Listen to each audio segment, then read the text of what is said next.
অন্তর্বর্তীকালীন সরকার চেষ্টা করছে, আমরা সরকারের নানা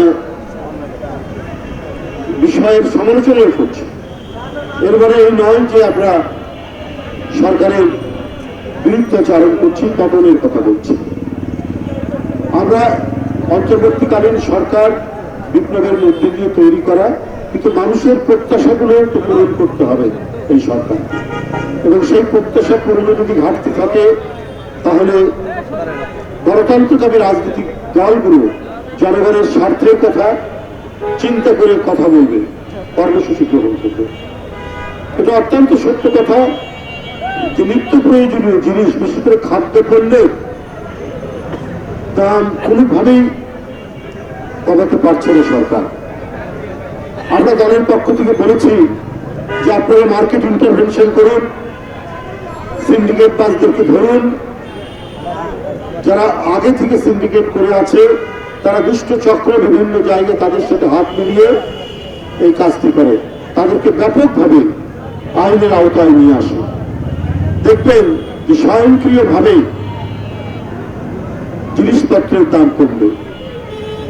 মাঠে উৎপাদিত পণ্য দ্রুত বাজারে নিয়ে আসার জন্য এবং এখানে মধ্যস্বত্ব ভোগীরা যাতে কোনো ধরনের হস্তক্ষেপ করতে না পারে, তাদের কালো হাত যাতে প্রসারিত হতে না পারে, এই কারণে মধ্যস্বত্ব ভোগীদেরকে আপনি চিহ্নিত করুন, তাদেরকে। কালার এক্সপার্ট, জর্জ স্যাপ এবং মাইল্ড অন হ্যান্ডস টেকনোলজি সমৃদ্ধ অরিক্স ক্রিস্টাল ওয়াশ আপনার লন্ড্রি এক্সপার্ট। আপনারা আইনের আওতায় আনুন। রাস্তার মোড়ে মোড়ে চাঁদাবাজদেরকে আপনারা ধরুন। অনেক সময় পুলিশ ট্রাক থামিয়ে, খাদ্যপণ্যের ট্রাক থামিয়ে চাঁদা আদায় করে, এগুলো বন্ধ করুন। দেখবেন যে জিনিসপত্রের দাম এমনি কমছে। আমরা এটা বলি না যে সরকারের কোনো লোক এগুলোর সাথে জড়িত, তাদের আন্তরিকতা আছে, কিন্তু তাদের উদ্যম কম, তাদের উদ্যোগ কম। তাদের শক্ত প্রশাসনিক নির্দেশনা থাকলে তাহলে রাস্তায় রাস্তায় চাঁদাবাজি হতো না, কেন এখনো সেটা হবে? এইরকম পরিস্থিতিতে যদি আগের আমলের চেয়ে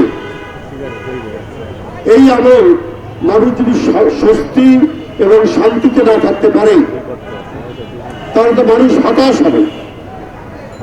জিনিসপত্রের দাম, আনাজপাতির দাম, শাকসবজির দাম কমেনি।